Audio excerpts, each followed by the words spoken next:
നമ്മുടെ ദേഹേച്ഛകളെ പരാജയപ്പെടുത്തുന്ന ഒരു യുദ്ധത്തിനേക്കാളും നമ്മൾക്കൊരു പക്ഷേ സാധ്യമാകേണ്ട ഒരു കാര്യമാണ്. അസ്സലാമു അലൈക്കും വറഹ്മത്തുള്ളാഹി. ബിസ്മില്ലാഹിർ റഹ്മാനിർ റഹീം. അൽഹംദുലില്ലാഹി റബ്ബിൽ ആലമീൻ. വസല്ലല്ലാഹു അലാ മുഹമ്മദിൻ വഅലാ ആലിഹി വസ്ഹാബിഹി അജ്മഈൻ. അമ്മാ ബഅദ്. പ്രിയമുള്ള സഹോദരങ്ങളെ, ഒരു നല്ല വിശ്വാസിയായി, ഒരു നല്ല മുസ്ലിമായി ജീവിക്കണമെന്നാണ് നമ്മളെല്ലാവരും ആഗ്രഹിക്കുന്നത്. പക്ഷെ പലപ്പോഴും നമ്മൾ വിചാരിക്കാത്ത നമ്മൾ തെറ്റുകളിലേക്ക് പോവുകയും അതിൽ നമുക്ക് പിന്നീട് ഭയങ്കരമായിട്ടുള്ള കുറ്റബോധവും മനപ്രയാസവും ഉണ്ടാവുകയും ചെയ്യുന്നത് സ്വാഭാവികമാണ്.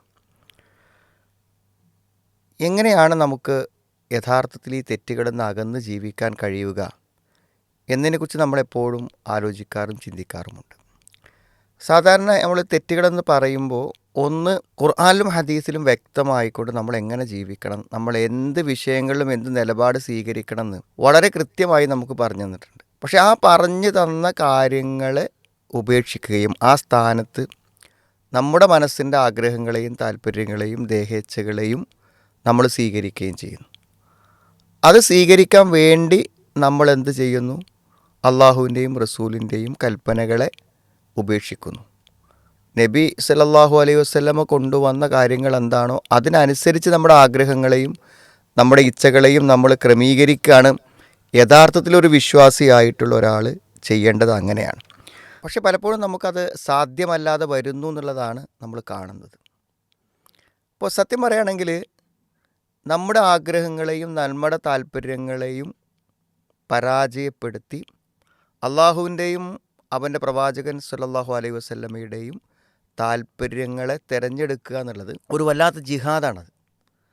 അതൊരു വലിയ പോരാട്ടമാണ്. നമ്മുടെ ദേഹേച്ഛകളെ പരാജയപ്പെടുത്തുന്ന ഒരു യുദ്ധത്തിനേക്കാളും നമ്മൾക്കൊരു പക്ഷേ സാധ്യമാകേണ്ട ഒരു കാര്യമാണത്. അതെങ്ങനെ സാധ്യമാകും എന്നത് രണ്ട് ചിന്തകളെ കൊണ്ടാണ് നമുക്കത് സാധ്യമാകുന്നത്. ഒന്ന്, വിശുദ്ധ ഖുർആൻ പറഞ്ഞു, വമാമൻ ഖാഫ മഖാമ റബ്ബിഹി, തൻ്റെ റബ്ബിൻ്റെ സ്ഥാനത്തെ ഭയപ്പെടുക. അത് അള്ളാഹുവിൻ്റെ മുമ്പിൽ ഞാൻ നിൽക്കണം, ഞാനിപ്പോൾ ഈ ചെയ്യണ കാര്യം അള്ളാഹു അറിയും, അവൻ അതിനെന്നെ വിചാരണ ചെയ്യും, എന്നോട് ചോദ്യം ചെയ്യും എന്നത് വളരെ പ്രധാനപ്പെട്ടൊരു കാര്യമാണത്. ഒരുപക്ഷെ നമ്മളൊക്കെ നമ്മുടെ ജീവിതത്തിലെ വളരെയധികം തെറ്റുകൾ മറ്റു പലരുടെയും മുമ്പിൽ നമ്മൾ പ്രതികളാകും എന്നതുകൊണ്ട് ചെയ്യാതിരിക്കുന്ന ധാരാളം ആളുകളുണ്ട്. ഒരുപക്ഷെ ലൈംഗിക സദാചാര രംഗത്തൊക്കെയുള്ള സൂക്ഷ്മത പാലിക്കുന്ന പല ആളുകളും അതുകൊണ്ട് സമൂഹത്തിലുണ്ടാകുന്ന അപമാനം, അതുകൊണ്ട് കുടുംബത്തിലുണ്ടാകുന്ന പ്രത്യാഘാതങ്ങൾ, തൻ്റെ മക്കൾ, തൻ്റെ ഭാര്യ, ഇതുമായി ബന്ധപ്പെട്ടിട്ടുള്ള അവരൊക്കെ അറിഞ്ഞാൽ അവിടെ മുന്നിൽ ഞാനൊരു കുറ്റവാളിയാകേണ്ടി വന്നാൽ എന്ന് ചിന്തിച്ചുകൊണ്ട് മാറി നിൽക്കുന്ന എത്രയോ ആളുകളുണ്ട്. അപ്പോൾ എല്ലാ രഹസ്യങ്ങളും അറിയുന്ന അള്ളാഹുവിൻ്റെ മുമ്പിൽ ഞാൻ നാളെ ഇതിന് ഉത്തരം പറയേണ്ടി വരും എന്ന് ചിന്തിക്കുന്ന ഒരാൾക്ക് എന്തുകൊണ്ട് തെറ്റുകളൊന്നും മാറി നിൽക്കാൻ കഴിയില്ല? തെറ്റുകൊണ്ട് മാറി നിൽക്കാൻ കഴിയും. ഒരുപക്ഷെ നമുക്ക് മറച്ചു വെക്കാൻ കഴിയുന്നവരാണ് നമ്മുടെ മറ്റുള്ള മനുഷ്യരെല്ലാവരും. അവരെ മുന്നിൽ തെറ്റുകൾ മറച്ചു വെക്കാൻ നമുക്ക് പറ്റും. ഒരുപക്ഷെ വളരെ ചിന്തിച്ചും സ്വകാര്യമായും ചെയ്താൽ അതിൽ നിന്ന് രക്ഷപ്പെടാൻ പറ്റും. എന്നിട്ടും എന്തെങ്കിലും ഒരു ചാൻസ് അവർ കാണാനുണ്ടെങ്കിലോ അറിയാനുണ്ടെങ്കിലോ എന്ന് വിചാരിച്ചുകൊണ്ട് നമുക്കതിൽ നിന്ന് വിട്ടു നിൽക്കാൻ പറ്റുന്നുണ്ടെങ്കിൽ എന്തായാലും അറിയും. ഒരു രഹസ്യവും നമുക്ക് മറച്ചു വെക്കാൻ കഴിയില്ല എന്ന് ഉറപ്പുള്ള അള്ളാഹു കാണും, അള്ളാഹിൻ്റെ മുമ്പിലെത്തും, അള്ളാഹുവിനെ അഭിമുഖീകരിക്കേണ്ടി വരും എന്ന ചിന്ത എന്തായാലും തെറ്റുകളെന്ന് മനുഷ്യനെ തടയാൻ ഉപകരിക്കുന്ന ഒന്നാണ്. രണ്ടാമത്തെ കാര്യം എന്താണ്? വഅമ്മാമൻ ഖാഫ മഖാമ റബ്ബിഹി വനഹൻ നഫ്സ അനിൽ ഹവ, എന്നിട്ട് ഇച്ഛകളെ തടയുക. ഫഇന്നൽ ജന്നത ഹിയൽ മഅവ, അവൻ്റെ അഭയകേന്ദ്രം സ്വർഗമാണ് എന്ന് പറഞ്ഞാൽ എന്താ അതിൻ്റെ അർത്ഥം? എല്ലാ ഹവകളും എല്ലാ ദേഹേച്ഛകളും എല്ലാ ഇഷ്ടങ്ങളും മനുഷ്യന് അതുകൊണ്ട് കിട്ടുന്ന ചില ആസ്വാദനങ്ങൾക്ക് വേണ്ടിയാണ് ചെയ്യുന്നത്. അപ്പോൾ ആസ്വാദനങ്ങളും സുഖങ്ങളുമാണ് മനുഷ്യനെ തെറ്റുകളിലേക്ക് പ്രേരിപ്പിക്കുന്നത്, സംശയമില്ലാത്ത കാര്യമാണ്. എന്നാൽ ഇന്നൽ ജന്നത ഹിയൽ മഅവ, സ്വർഗം അതാണ് അവൻ്റെ അഭയകേന്ദ്രം, അവൻ അവിടേക്കാണ് എത്തുക.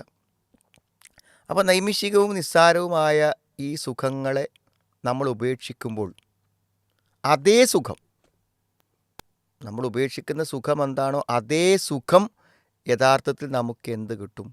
അള്ളാഹുവിൻ്റെ അടുക്കൽ നിന്ന് നമുക്ക് കിട്ടുന്നുള്ളതാണ്. നമ്മൾ നല്ലൊരു ആർഭാടമുള്ളൊരു വീട് നഷ്ടപ്പെടുത്തിയാണോ? അതായിരുന്നോ നമ്മളെ ഇച്ഛ? അതിനു വേണ്ടിയാണ് നമ്മൾ നിശ്ചയത്തിൽ നിന്ന് വിട്ടുനിന്നത്. എങ്കിൽ നമുക്ക് ആ ആർഭാടമുള്ള വീടുകൾ അവിടെ കിട്ടും. സ്ത്രീ പുരുഷ ബന്ധങ്ങളിലുള്ള എന്തെങ്കിലും ആസ്വാദനങ്ങളാണോ? എങ്കിൽ അതവിടെ കിട്ടും. ഇനി നല്ല ഭക്ഷണങ്ങളാണോ? അതവിടെ കിട്ടും. നല്ല കാഴ്ചകളാണോ? നല്ല മനോഹരമായ കാഴ്ചകളാണോ ഉദ്ദേശിക്കുന്നത്? എങ്കിൽ അത് സ്വർഗത്തിൽ കിട്ടും. ഇവിടെ നമ്മൾ നഷ്ടപ്പെടുത്തുന്ന ഏത് സുഖമാണ് നമുക്ക് സ്വർഗത്തിൽ ലഭിക്കാതെ പോകുന്നതൊക്കെ കിട്ടും. അപ്പോൾ ഇവിടുത്തെ വളരെ ചുരുങ്ങിയ സുഖങ്ങൾ, അതും തന്നെ വലിയ പ്രത്യാഘാതങ്ങൾ, അതിൻ്റെ പേരിൽ ഓരോ തെറ്റിനും വളരെ വലിയ ദുരന്തങ്ങൾ ഇവിടെ ഉണ്ട്, വളരെ വലിയ അപകടങ്ങൾ ഇവിടെ ഉണ്ട്. അതൊക്കെ നമ്മൾ അനുഭവിക്കുകയും വേണം. അതിലേറെ നമുക്ക് അപമാനവും പ്രശ്നങ്ങളൊക്കെ ഉണ്ടാകുന്ന ഈ സുഖങ്ങളെ, അപൂർണമായ സുഖങ്ങളെ നമ്മൾ ഉപേക്ഷിച്ചാൽ ശാശ്വതവും അനന്തവും അനശ്വരവും നിത്യവുമായ, നമുക്ക് വർണ്ണിക്കാനോ വിവരിക്കാനോ ആവാത്ത, ഒരു കണ്ണും കാണാത്ത ഒരു കാതും കേൾക്കാത്ത സുഖങ്ങൾ നമുക്ക് ലഭിക്കുമെന്ന സ്വർഗചിന്തയും അള്ളാഹുവിന് മുമ്പിൽ നിൽക്കേണ്ടി വരുമെന്ന ചിന്തയും മനുഷ്യൻ്റെ ദേഹേച്ഛകളെ നിയന്ത്രിക്കുവാനും നമ്മൾ ആഗ്രഹിക്കുന്ന പോലെ നല്ലവനായി ജീവിക്കുവാനും നമുക്ക് പ്രേരണ നൽകുന്നതാണ്. അള്ളാഹു അനുഗ്രഹിക്കട്ടെ.